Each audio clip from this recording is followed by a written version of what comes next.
Now let's begin the making of commentary. First, we'll start by creating the classroom desk. After preparing a cube in the size of the desk, add a subdivision surface to it.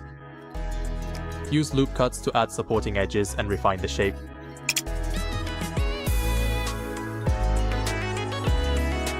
The drawer section was also created using a trapezoid as the base and applying a subdivision surface. While looking at reference materials, I made sure to create the size and shape accurately.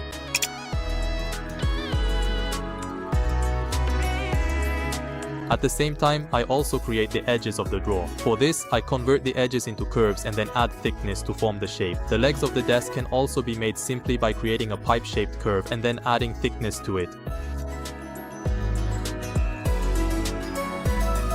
The hook on the side is made in the same way. Once you also create the rubber parts at the end of the bridge, the desk model is complete. I always create things using the same approach. Since the seat of the chair has a curved shape, I use proportional editing to achieve a smooth finish. I also create the pipes to match the shape of the seat and the backrest. Since this part is symmetrical, I use the mirror modifier.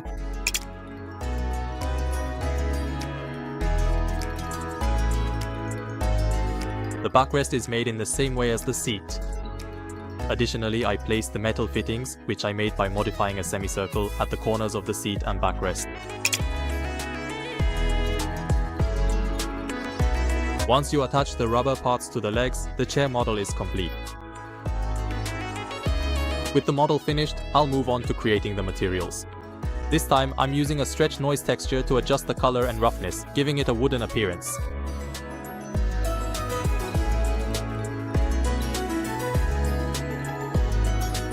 I've also increased the coat value to give it the look of a typical school desk. I'm also creating a metal material. Here as well, I'm using a noise texture to mix two different colors, adding some color variation. For the roughness and metallic values, I'm using constants. I felt that making it too realistic might throw off the overall balance of the piece, so I kept the look simple here.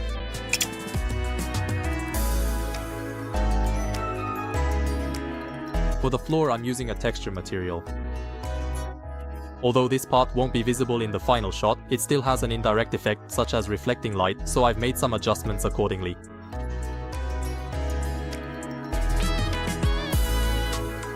Once I've gotten this far, I duplicate the desk and start creating the classroom walls and windows. At this stage as well, to avoid any discrepancies in the scale of the desks, I check the sizes and create everything at actual scale.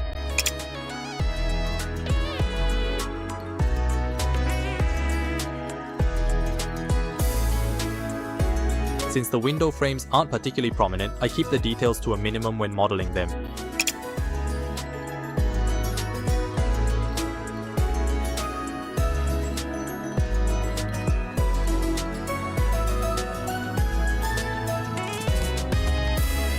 The windows are also made in a simple shape and then duplicated.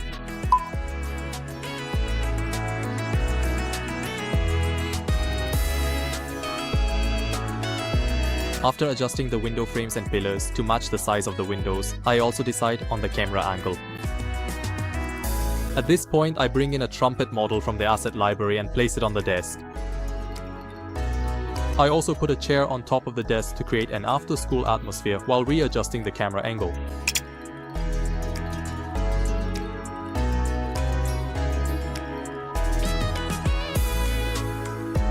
I assign a metal texture to the window frames. By adjusting the scale and stretching it in one direction, I change the appearance to resemble a hairline finish. For the window sections, I assign a simple glass material while also applying texture-based materials to the walls and the components below the windows.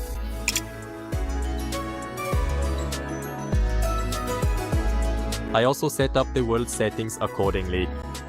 This time I use an add-on called Physical Starlight and Atmosphere. This add-on allows you to create your preferred sky colors and clouds just by adjusting the parameters.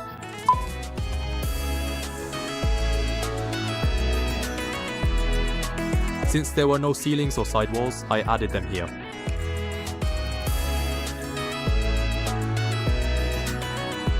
I also adjusted the world settings to achieve the look I wanted, changing the color management settings as well.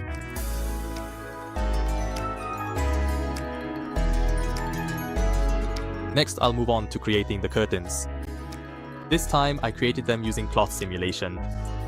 After setting up a shape key so that only the upper part of the subdivided plane is pulled to the edge, I insert that value as a keyframe. By adding a cloth simulation to it and playing it back, the shape of the curtain is formed.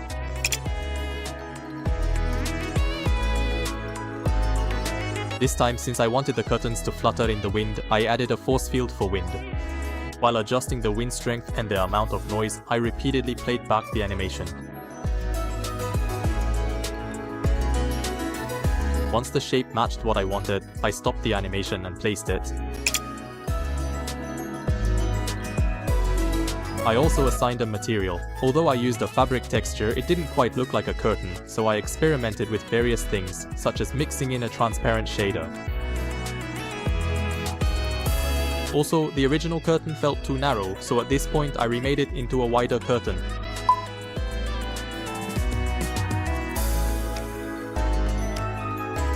As for the material, by increasing the transparency and adding emission, I created a curtain that looks sheer.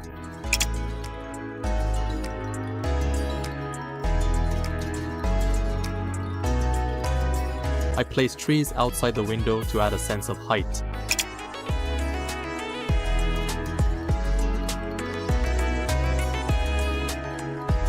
I also adjusted the positions of the desk and chair and added a music stand asset. Finally, once you set up the compositing and render, the work in Blender is complete. From here, we move on to working in Photoshop. First, I use various adjustment tools to tweak the color, brightness, and contrast of the base image. Since I want to give it an illustration-like feel, I pay special attention to making sure the shadows don't become too dark.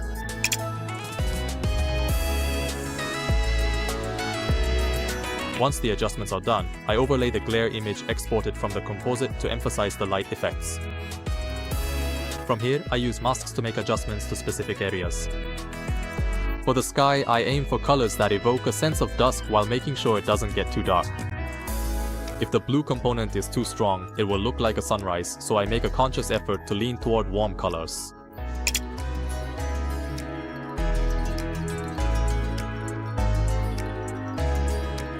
Next is the adjustment of the trees.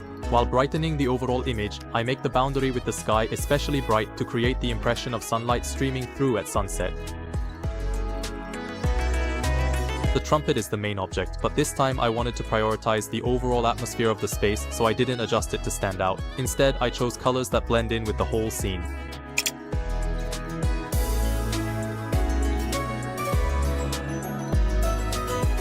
Here, I lightly added some light blue to the lower part to create a contrast with the warm colors.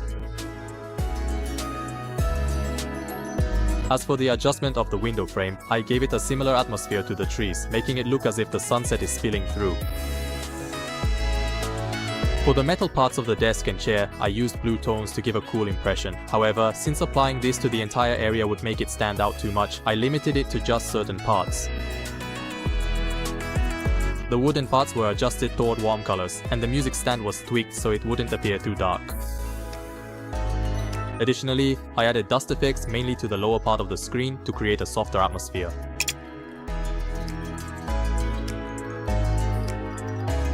Finally, I applied a blur effect to the edges, and with that, it's complete. That concludes the making of explanation. Please don't forget to subscribe to the channel and leave a like or comment. See you in the next video.